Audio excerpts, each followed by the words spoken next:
আসসালামু আলাইকুম। আশা করি সব ভালো আছেন। আমি আলহামদুলিল্লাহ আপনার দোয়ায় ভালো আছি। আজকে যে ভিডিওটা করলাম ভিডিওটাই লিগে ফেসবুক ফলোয়ার বিষয়ে।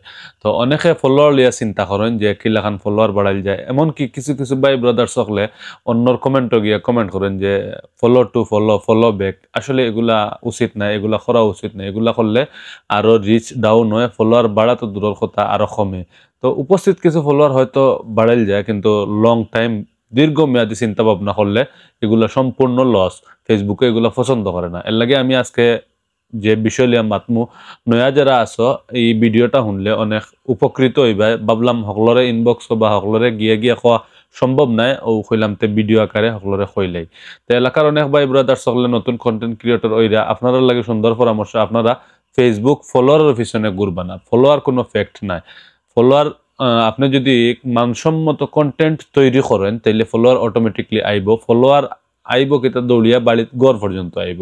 আপনি আপনার কন্টেন্টের উপরে ফোকাস দক্কা, ফলোয়ার তুকাইয়া আনার কোনো দরকার নাই, বা ফলোয়ার কমেন্ট বক্সে গিয়ে হওয়ার দরকার নাই যে ফলো দক্কা আমারে ফলো দিলে আমি আপনারে ফলো দিব। ইটা করার কোনো মানে নাই। আপনি আপনার কন্টেন্টের কোয়ালিটি বাড়াক্কা, কন্টেন্টের যে স্ক্রিপ্ট আছে অগুত ফোকাস দক্কা, যাতে মানুষের শিক্ষণীয় কোনটা আপনার মাধ্যমে দেখতে পারে, মানুষ উপকৃত হয় আপনার ভিডিওর মাধ্যমে।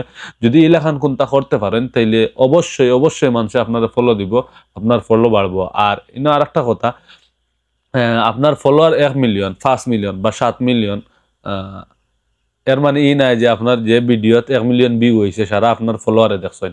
তো এগুলো যারা কন্টেন্ট ক্রিয়েট করে বা যারা ভিডিও ভাইরাল হয় তারা জানে, খেউরের যদি পেজও ফলোয়ার হয় 7 মিলিয়ন আর তার পেজে একটা ভিডিও 1 মিলিয়ন ভিউ হয়, তাইলে নন ফলোয়ার থাকবো, নন ফলোয়ার থাকবো 99%, 1% থাকবো ফলোয়ার। এর লাগে ফলোয়ারের দিকে কোনো ফোকাস দিবা না। আপনি আপনার কাজ করিয়া যাইবা, ভিডিও কোয়ালিটি বাড়াইবা, স্ক্রিপ্ট মনোযোগ দিবা, যাতে সমাজের উপকার হয় ওদিকে মনোযোগ দিবা।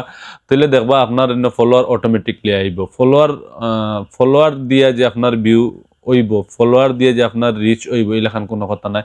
যেসব ভিডিওত রিচ হয়, যেমন একটা ভিডিওত যদি 5 মিলিয়ন ভিউ হয় তাহলে এই ভিডিওত নন ফলোয়ার থাকে কমপক্ষে 99%, কোনো কোনো ভিডিওত তো 100% হয়। আমার একটা ভিডিও 15 মিলিয়ন ভিউ হয়েছে। এই ভিডিওত ভিউ আর নন ফলোয়ার হইল গিয়া পুরা 100%। ধরো আমার 82,000 ফলোয়ার, 80,000 ফলোয়ার, অনুমানিক 80,000 ফলোয়ার। এই 80,000 ফলোয়ারের মাঝে যদি 1,000, 2,000 বা 5,000 ধরেন, এই 15 মিলিয়নও গিয়া এরার হিসাবেও ধরছে না। নন ফলোয়ার পুরাপুরি 100% নন ফলোয়ার দেখার। এর লাগে আপনি ফলোয়ারের দিকে মনোযোগী না হইয়া, আবার কইরাম বারবার এক কথা ঘুরাই ফিরাই কইরাম, আপনি ফলোয়ারের দিকে মনোযোগী না হইয়া আপনি আপনার কন্টেন্টের দিকে মনোযোগী হোক্কা, আপনি আপনার স্ক্রিপ্টের দিকে মনোযোগী হোক্কা। সমাজও যে একটা প্রভাব ফেলে, বালা কাজ ওলাখান কোনটা করক্কা, যাতে মানুষে আপনার জিনিস দিকে বাধ্য হইয়া ফলো দেয়। ফলো দিলে হে আপনার ফলোয়ার হইল, আপনার জাস্ট একটা সংখ্যা বাড়লো। এগু দিয়ে আপনার যে লাভ হইব ইলেখান কোনটা নাই, জাস্ট সংখ্যা বাড়ানি। আর কাজ পাবলিকে করিয়ে দিব। কন্টেন্টের কোয়ালিটি ভালো হইলে পাবলিকে এমনিও দেখবো, ফেসবুকে তার সামনে সাজেস্ট করবা। আপনি কোয়ালিটি ভালো করবা, আপনি গাইডলাইন মানিয়ে কাজ করবা, ফেসবুকে সাজেস্ট করবা, আপনার কোনটা করা লাগতো না।